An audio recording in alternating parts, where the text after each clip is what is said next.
Now, look, I love the character of Peter in the Bible. Look, quite frankly, because he's a pretty massive stuff up.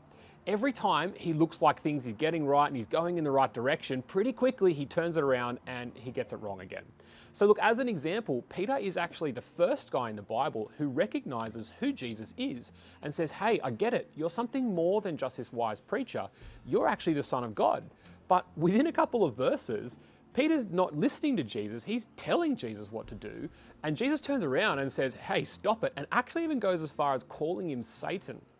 In another example in the Bible, Jesus is about to get arrested, and Peter goes, hey, this can't happen, and he jumps in, and he actually pulls out his sword and chops the guy's ear off. He goes a little bit too hard, a little bit too fast.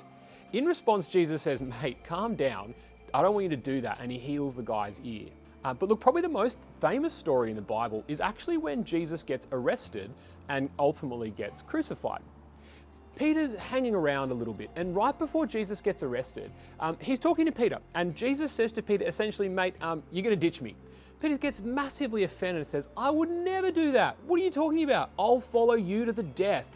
And Jesus turns around and says, actually, mate, within the next day, not only will you not follow me to the death, you're going to pretend that you never even met me and never even knew me. In fact, you're going to do it 3 times. Fast forward a day, Jesus is arrested, and Peter's kind of hanging around to watch to see what will happen. People that are there also recognize him and say, aren't you one of Jesus's followers? And he turns around and says, no, definitely not me. Don't know who you're talking about.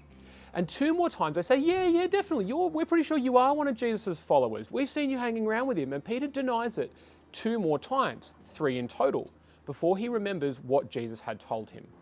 So why am I talking about this guy? He's arrogant, he's rude, he's impatient, he lacks self-control, he's a coward, he's disloyal.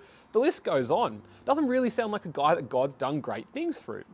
Well, if you fast forward the story, once Jesus returns from the dead, he actually appoints Peter as the first ever leader of the whole church.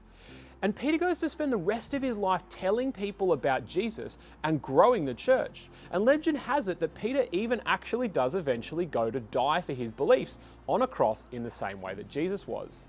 Peter went from this gutless coward who disowned Jesus to someone who was willing to die in the same way for what he believed in. Now, I don't know about you, but for me, that's a pretty massive transformation, to go from a coward to someone who's willing to die. So I want to finish here with a question. Let's just say that the Bible is historically accurate as a source. There was a guy called Jesus who walked around in the Middle East around 2,000 years ago. He persuaded a bunch of uneducated guys to get up and follow him around, and he taught them how to live a good and moral life. That's often what the world will think about Jesus. But in the end, he started to preach some stuff that got some people offside and annoyed the Jewish authorities enough that eventually they persuaded the Roman Empire to kill this bloke. Now, if you were Peter, and you'd watched Jesus get crucified, you'd seen him die, and you were so worried that what might happen to you if you walked around saying these things, what would convince you to turn your entire life around and live the rest of your life actually not just hiding, but publicly proclaiming that Jesus did die, and also that he came back to life, and that that's the key to eternal life? Seems like a pretty weird turnaround for a guy who knew he could get killed for those beliefs and actually stood to gain nothing at all from walking around telling people all this stuff. Even weirder, to actually be killed for something that you knew was a lie. So look, I don't know about you, but that was a pretty massive transformation for a guy who went from a stuff up, who kept getting it wrong, who was a massive coward, to someone who was actually turned around in his entire life and went on to make a huge impact and ultimately pay the ultimate sacrifice for what he believed in. That's a pretty amazing transformation in my eyes.